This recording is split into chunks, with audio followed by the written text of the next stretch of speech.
मित्रांनो, लग्नानंतर होईलच प्रेम या मालिकेच्या आजच्या भागामध्ये जीवा पार्थकडे बघत असतो आणि खूप रडत नंदिनीला सांगत असतो, काय ग, आपण जर कुणाचं वाईट केलं तर आपल्यासोबत सुद्धा असंच वाईट घडतं ना. बघ ना, आता माझ्यामुळे एवढं मोठं आनंद निवास हातून गेलं. मी तुझं मन दुखवलं म्हणून माझ्या दादाच्या बाबतीत असं झालं का, असं तो विचारतो आणि हुंदके देऊन खूप रडू लागतो. मग नंदिनीला जीवाच्या बोलण्याचं वाईट वाटतं.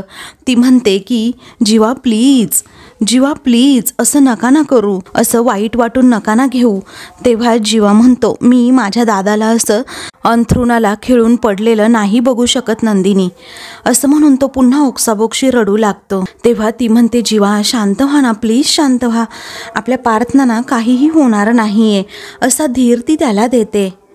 आता मला सांगा, असा धीर सोडून कसं चालेल बरं. आपण फक्त थोडे पेशन्स ठेवूयात ना प्लीज, फक्त थोडे. तेव्हा जीवा आता एकदम रडायचाच थांबतो आणि म्हणतो, करेक्ट आहे, काहीही झालं तरी आता मी धीर नाही सोडणार, कारण मला खऱ्या आयुष्यात हिरोच्या मित्राने रडायला नाही तर लढायला हवं आहे. मी लढणार म्हणजे लढणार, मी याला कुठेही जाऊ देणार नाही, असं हिमतीने तो नंदिनीला सांगतो. त्यानंतर जीवा आता तेथून जातो तर नंदिनी हात जोडते आणि म्हणते, पार्थ प्लीज उठा ना, उठा ना पार्थ, तुमचा भाऊ तुमच्याशिवाय नाही जगू शकत. आणि हो, आणखी एक वेडी मुलगी आहे तिच्यासाठी तर तुम्हाला उठावंच लागेल. तर दुसरीकडे काव्या ही आता मंदिरात निघालेली असते, कारण आता तिला जीवाचं बोलणं आठवतं की पार्थदादा हा कोमात गेलाय. त्याच विचारात ती आता तशीच पुढे निघालेली असते.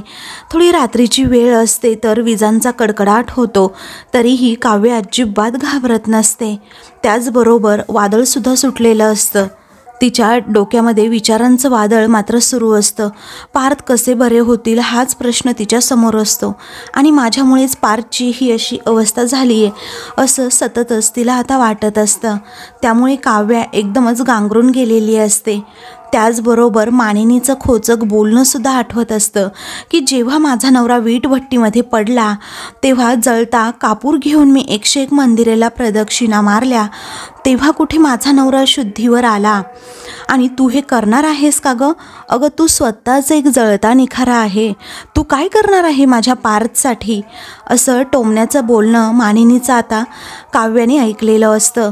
आणि म्हणूनच काव्या एकदम शांत होऊन मंदिरात निघालेली असते. त्यानंतर मंदिरात जाऊन काव्या अगोदर देवी आईकडे बघतच राहते आणि मग मंदिरातील घंटा वाजवते, हात जोडते आणि म्हणते, देवी आई, आज खूप महिन्यानंतर मी तुला भेटायला आली आहे. अगं, माझ्या लग्ना अगोदर तर मी रोज तुला मंदिरात भेटायला यायचेच. असं म्हणतात ना, 100 दिवे लावून आपल्या मनातली इच्छा मागितली तर आपली ती इच्छा नेहमी पूर्ण होते. तेव्हा सुद्धा मी तुझ्याकडे माझ्या मनातली इच्छा मागितली होती की माझं ज्या व्यक्तीवर प्रेम आहे, माझी जी व्यक्ती मनात आहे त्याच व्यक्तीबरोबर माझं लग्न होऊ दे. ती जीवाबद्दल बोलत असते आणि मी अगदी त्याच व्यक्तीबरोबर तुझ्या मंदिरात सुद्धा दिवे लावले होते. त्यानंतर आता काव्यासमोरून तिच्या जुन्या आठवणी जातात की ते दोघेही म्हणजे जीवा आणि ती लग्ना अगोदर दोघेही 100 दिवे लावायचे. तो प्रसंगसुद्धा तिच्या डोळ्यासमोरून जातो की जीवाने विचारलं, कशासाठी आपण हे दिवे लावायचे आहेत काव्या? तर ती म्हणाली, कसं असतं कविराज, आपण आपल्या मनातील इच्छा बोलून देवी आईसमोर दाखवली, आपली ती इच्छा लगेचच पूर्ण होते, कारण आपण आपल्या प्रेमासाठी, आपण आपल्या दोघांच्या लग्नासाठी आज इच्छा मागणार आहोत आणि त्यामुळेच आपण 100 दिवे लावायचे. तेव्हा जीवा विचारतो, 50 लावले तर नाही चालणार का? काव्य म्हणते, नाही, विषय लग्नाचा आहे, 50 दिवे नाही चालणार. इथे जीवा, तुला कळतं की नाही, एक काम तुला धड येत नाही. तो म्हणतो, अगं, रात्री मी गेलो होतो दिवे आणायला, कसेबसे 50 मला तिथे भेटले, सगळे स्टॉल ऑलरेडी बंद झाले होते. तेव्हा मग काव्य त्याच्यावर चिडते. त्यानंतर काव्य आता खूप चिडते. तेव्हा जीवा म्हणतो, प्लीज नको ना गं चिडू काव्या, मलाही टेन्शन नको ना गं देऊ तू काव्या, कारण बघ ना, आता आपल्याला दिवे लावायचे आहेत ना, दोघांनी एकत्र मिळून 50 दिवे लावले तर ते 100 होतील की नाही? देवी आईला चालेल गं एवढे. आणि तसंही देवी आईला खरं प्रेम माहीत आहे आपलं, त्यामुळे तू अशी माझ्यावर चिडली ना तर मला टेन्शन येतं हा. मग कसं बसं काव्याला समजवल्यानंतर जीवा आणि ती ते 50 दिवे आता देवी आई समोर लावतात आणि ते दोघेही दिवे लावल्यानंतर खूप खुश असतात, कारण त्या दोघांचं लग्न होणार असतं. त्यांच्या मनातील इच्छा देवी आई समोर व्यक्त केल्यामुळे त्या दोघांचं लग्न आता अगदी निर्विघ्नपणे पार पडणार असतं. हे सर्व प्रसंग जेव्हा तिच्या डोळ्यासमोरून जातात ना तेव्हा मात्र काव्याचे डोळे अजूनच खाडकन उघडतात. तेव्हा ती म्हणते, तेव्हा जे मला हवं होतं ना देवी आई ते तर तू अजिबात दिलं सुद्धा नाहीस, पण आत्ता या क्षणी तू जी व्यक्ती माझ्या आयुष्यात आणली आहेस ती व्यक्ती माझ्यासाठी खूप लाख मोलाची आहे. कारण मी हे लग्न मान्य करेल किंवा नाही करेल मला तर अजिबात कळत नाहीये, पण एक गोष्ट मात्र नक्कीच मान्य करेन की पार्थ या जगातल्या चांगल्या माणसांपैकी एक आहे जे जगायला पाहिजेत आई. त्यांना बरं कर आई, बरं कर, अशी काव्या हात जोडून अगदी तळमळीने देवीसमोर रिक्वेस्ट करते, प्रार्थना करते. कारण काव्याच्या मनात पार्थविषयी आता वेगळ्याच फिलिंग्स येत असतात. तिला त्याची खूप म्हणजे खूप काळजी वाटत असते. कधी एकदा पार्थला बघेन आणि त्याच्याजवळ जाऊन त्याला उठ असं म्हणेन असं तिला होत असतं. परंतु मानिनीच्या बंधनामध्ये अडकल्यामुळे सध्या तर काव्या काही करू शकत नसते. मग आता पार्थ लवकरात लवकर बरा व्हावा यासाठी ती मंदिरातील ती घंटा जोराजोरात वाजवू लागते. तेव्हा कुठे आता दुसरीकडे पार्थ हा एकदम शांत होतो. त्याला थोडा थोडा श्वास घेता येतो. काव्याची प्रार्थना देवी आई समोर पोहोचल्यामुळे आता इकडे पार्थलाही थोडं बरं वाटत असतं आणि काव्य अगदी मनापासून पार्थसाठी आपल्या मित्रासाठी हे सगळं करत असते. तिच्या मनात दुसरं काहीही नसतं आणि आता फक्त आणि फक्त पार्थ बरा होणं एवढंच तिच्या डोक्यात चालू असतं. दुसरीकडे आता रम्या ही देवासमोर प्रार्थना करत असते की माझा पार्थ लवकरात लवकर बरा व्हावा. तेव्हा आता लगेचच वसू म्हणते की काय ग, काय नाटकं लावली आहेत तू, ही नाटकं बंद कर बरं अगोदर. त्यावेळी रम्या आता डोळे उघडते आणि म्हणते, आई अगं काय चाललंय तुझं, आपला पार्थ अगं हॉस्पिटलमध्ये ॲडमिट आहे आणि मी नाटकं करते असं तुला वाटतंय का? आई माझं प्रेम आहे ग पार्थवर आणि हे मी तुला सांगायला नको. तुला माहीत आहे मी लहानपणापासून त्याच्यावर अगदी जीवापाड आणि मनापासून प्रेम करते. माझ्या मनात पार्थबद्दल काय फिलिंग्स आहेत तुला कळत असेल. अगं त्याला बरं वाटावं म्हणून मी त्याच्यासाठी मंदिरात गेले, अभिषेक सांगितला, बरोबर एक पूजासुद्धा सांगितली आहे. मी अन्नपाणी सोडलंय आणि इथे सुद्धा त्याच्यासाठी प्रार्थना करते. तुला माझ्या मनातली तळमळ का कळत नाही ग? आणि हे सगळं ना मी अगदी मनापासून करते, अजिबात नाटक वगैरे करत नाही, समजलं? अगं तुला माहीत नाही ती काव्य फक्त नावाला बायको आहे. ती पार्थच्या बायकोचं अजिबात कर्तव्य निभावत नाही आहे. ती पार्थची मनापासून काळजी घेत नाही आहे असं आता ती वसूला सांगत असते. मग पार्थची काळजी घेणार तरी कोण? कारण त्याच्या जवळ आता त्याची बायको हवी आहे का? ती काव्याजवळ नाही ना. एका नवऱ्याला कुणाचा सहारा असतो? आपल्या बायकोचाच ना. असं म्हणून आता ती अगदी पार्थची बायको असल्यासारखं वसूला म्हणत असते. तेव्हा काव्य पार्थची बायको आहे किंवा ती त्याला नवरा मानते की नाही हे मला माहीत नाही ग रम्या. परंतु कसं आहे ना, पार्थच्या नावाचं मंगळसूत्र सध्या फक्त आणि फक्त त्या काव्याच्या गळ्यात आहे. त्यामुळे ऑफिशियली तीच त्याची बायको आहे हे तू लक्षात ठेव. तू नाही आहेस त्याची बायको असं म्हणून वसू तिचे खाडकन डोळे उघडते. पण रम्याचं मन मात्र हे मान्य करायला तयार नसतं. मग तरीही आता रम्या म्हणते, आई मला माहिती आहे की पार्थ हा माझा नवरा नाही आहे. फक्त माझं पार्थवरनं माझ्या जीवापाड आणि निस्वार्थ प्रेम आहे. आणि तुला मी शेवटचं सांगते, मी माझ्या प्रेमासाठी ना अगदी वाटेल ते करू शकते. आणि आई मला खात्री आहे माझं हेच प्रेम ना पार्थला एक ना एक दिवस नक्की म्हणजे नक्कीच समजेल, कळेल. आणि तेव्हा ना त्या काव्याच्या जागी ना फक्त आणि फक्त मी असे नाही. मग आता वसू म्हणते ते जेव्हा होईल ना तेव्हा होईल. परंतु आज एक गोष्ट मात्र खूप चांगली घडली आहे. अगं तुला कळतंय का, मानिनीने त्या काव्याला हॉस्पिटलमध्ये येऊच दिलं नाहीये. आता ही काव्या घरी बसून काय काय दिवे लावतीये ना हे तिचंच तिला माहीत असं म्हणून वसू हसते. तर दुसरीकडे काव्या आता पार्थच्या काळजीने अगदी इमोशनल झालेली असते. तिला काय करावं सुचत नसतं. मग आता तिच्या मनात येतं आपणही पार्थच्या आयुष्यासाठी 100 दिवे लावावे. तो लवकरात लवकर बरा व्हावा यासाठी आपण हे केलंच पाहिजे. तो एक माझा चांगला मित्र आहे आणि चांगल्या मित्राला मला गमवायचं नाही आहे आणि एक खूप चांगली व्यक्ती आहे पार्थ म्हणजे. म्हणूनच ती आता दिवे लावता लावता म्हणत असते की हे पहा पार्थ, मी आज तुम्ही लवकरात लवकर बरे व्हावे ना यासाठी 100 दिवे लावणार आहे. आता देवी आई तुम्हाला नक्कीच शक्ती देईल आणि मलासुद्धा या संकटातून तारून नेण्यासाठी बळ देईल.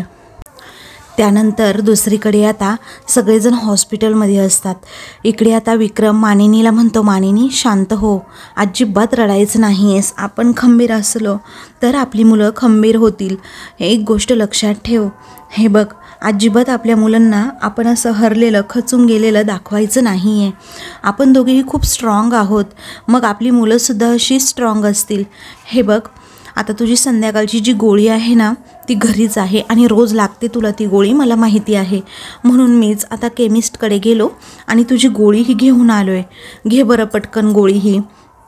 तेव्हा मानिनी आता जास्त आडेवेडे न घेता लगेचच गोळी घेते. त्यावेळी शब्बास असं आता विक्रम म्हणतो. विक्रमलाही मानिनीची खूप काळजी लागलेली असते, कारण आता पार्थ म्हणजे अगदी तिचा लाडका असतो. त्यामुळेच पार्थला जरी खरचटलं तरी ही मानिनीच्या जीवात जीव राहत नाही आणि ही सगळी गोष्ट विक्रमला माहीत असते. त्याचवेळी आता विक्रम म्हणतो, मानिनी त्रास करून नको घेऊ हा स्वतःला. तेव्हा ती म्हणते, पण तुम्ही सकाळी टूरवरनं आलात आणि आम्हाला का नव्हतं सांगितलं अगोदर. मग आता विक्रम म्हणतो, तुम्हा सर्वांना ना मला छान सरप्राईज द्यायचं होतं, पण घरी आलो आणि हे बघतोय तर काय. तेव्हा मानिनी म्हणते, सगळं व्यवस्थित होतं हो. सकाळी क्लायंटबरोबर छान मीटिंग झाली त्याची, अगदी मस्त मीटिंग झाली आणि माझं लेकरू आत्ता इथे बघा ना, असं म्हणून ती पुन्हा पुन्हा रडू लागते. तिच्या डोळ्यातील पाणी काही झाल्या थांबत नसतं. आणि तुम्हाला सांगू, काहीही होणार नाही आपल्या पार्थला. आपला पार्थ हा लवकरात लवकर बराच होणार आहे असं मानिनी पॉझिटिव्ह बोलते. त्यामुळे विक्रमसुद्धा म्हणतो, असंच बोलायचं छान छान आणि आपला पार्थना लवकरात लवकर होईल बरा. नको ग तू काळजी करू जास्त. पण तुझं काय ग मानिनी, मला सांग, काय चालू काय आहे तुझ्या मनात नक्की, मला नाही समजत. कारण तू मला आपल्या रूममध्ये आल्यावर म्हणाली होतीस की सगळे घरी येऊ दे, मग मी बोलेन सगळ्यांबरोबर म्हणून.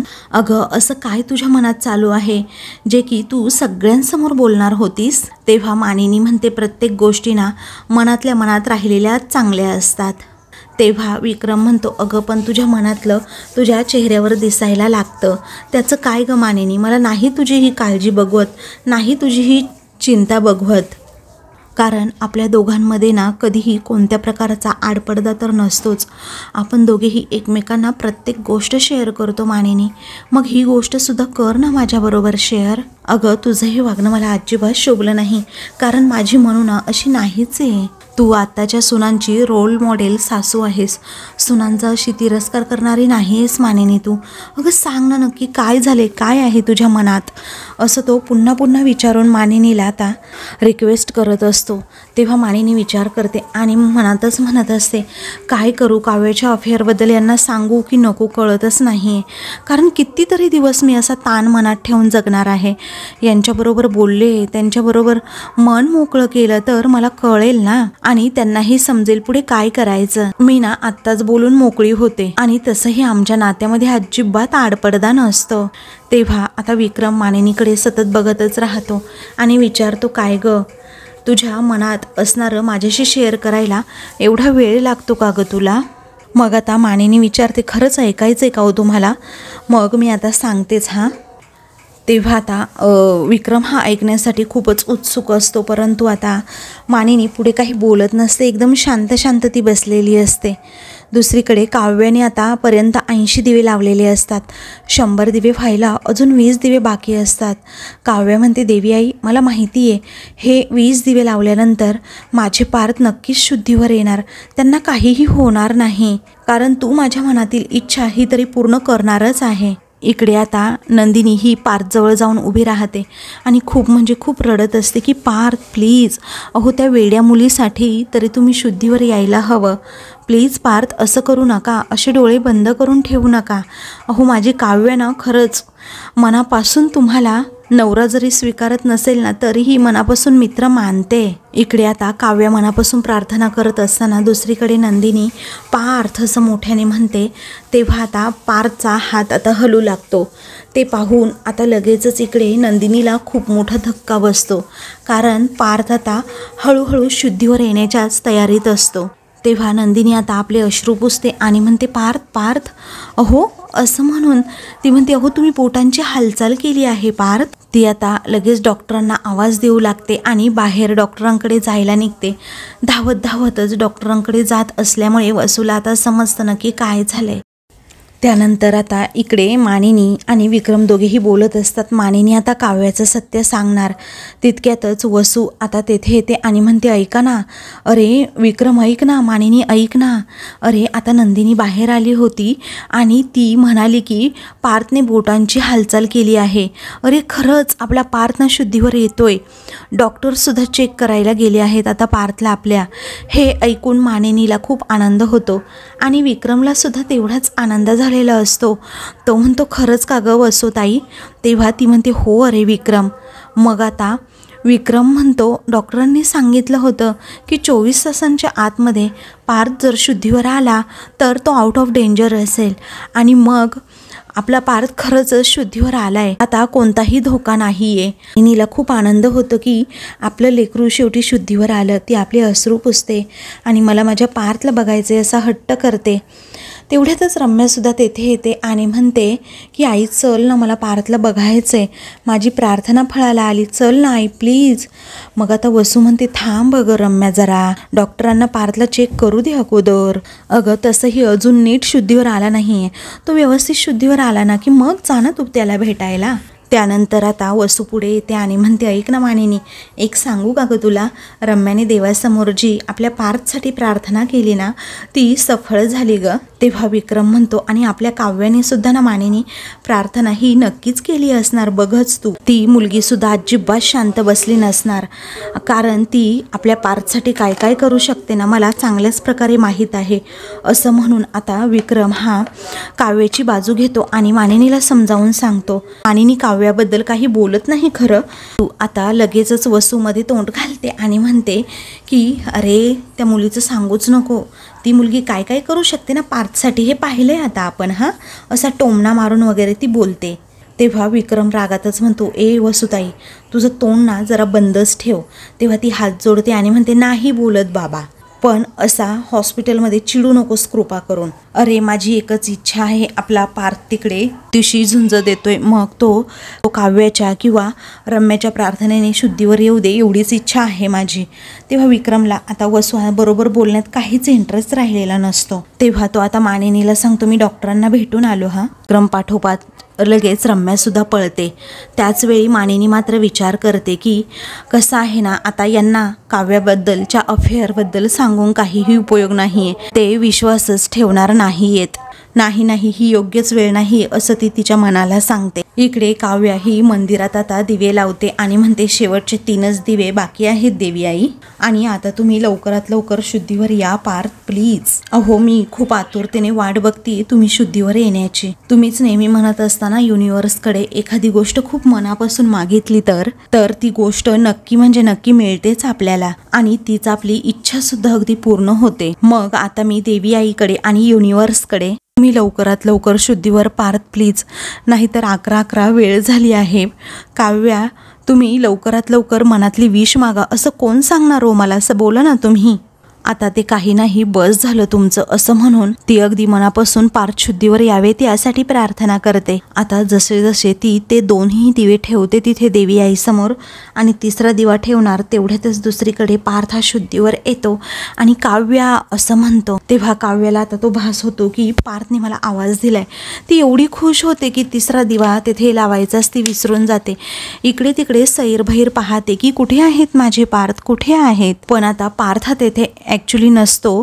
ती आता स्वतःच्या मनाला समजावते की मला भास झालं असेल असं वाटतंय, कारण पार्थच इथे नाही आहेत. मग आता तिला पार्थची खूप आठवण येत असते. कधी एकदा पार्थला भेटेन मी असं तिला आता सतत होत असतं. त्यामुळे ती आता सारखी इकडे तिकडे बघते. दुसरीकडे आता काव्याने मनापासून पार्थसाठी प्रार्थना तर केलेली असते आणि खरंच ती फळाला सुद्धा आलेली असते. त्यामुळे काव्याला खूप म्हणजे खूपच आनंद होतो. तर आता मित्रांनो, पुढील भागामध्ये सगळीकडे वारा सुटलेला असतो तेव्हा काव्याचे ते दिवे विजू लागतात. काव्या खूप घाबरते आणि म्हणते, देवी आई तू हे काय करतेस? अगं पार्थ देशमुख शुद्धीवर यावेत यासाठी मी हे सगळं करते आणि तूच आता आमच्यासमोर नवीन संकट उभं करते का बरं देवी आई? मग दुसरीकडे आता पार्थला श्वास घेण्यासाठी खूप त्रास होऊ लागतो. त्याला शॉक दिले जातात. तो श्वास घेत असतो परंतु त्याची तब्येतच त्याला प्रतिसाद देत नसते. इकडे काव्य मात्र तळमळीने देवी आईकडे प्रार्थना करते, लवकरात लवकर फायनली येऊ देत माझे पार्थ शुद्धीवर. त्यानंतर इकडे आता ती दिवा लावत असताना तो दिवाच तिच्या हातातून खाली पडतो आणि फुटतो. खरं तर काव्याच्या काळजाचा ठोका चुकतो. इकडे आता पार्थचा श्वास बंद झाल्यामुळे मानिनी आता खूप मोठ्याने जणू हंबरडा फोडत पार्थ असं म्हणते आणि खाली जागी कोसळते. इकडे काव्यसुद्धा एकदम स्तब्ध उभी राहते आणि देवी आईकडे बघते. तर नंदिनीसुद्धा आता पार्थला उठवण्याचा खूप म्हणजे खूप प्रयत्न करत, उठा ना पार्थ, अहो उठा ना असं म्हणते. अशाच मालिकेंची पुढील भाग पाहण्यासाठी चॅनलला सबस्क्राईब करा.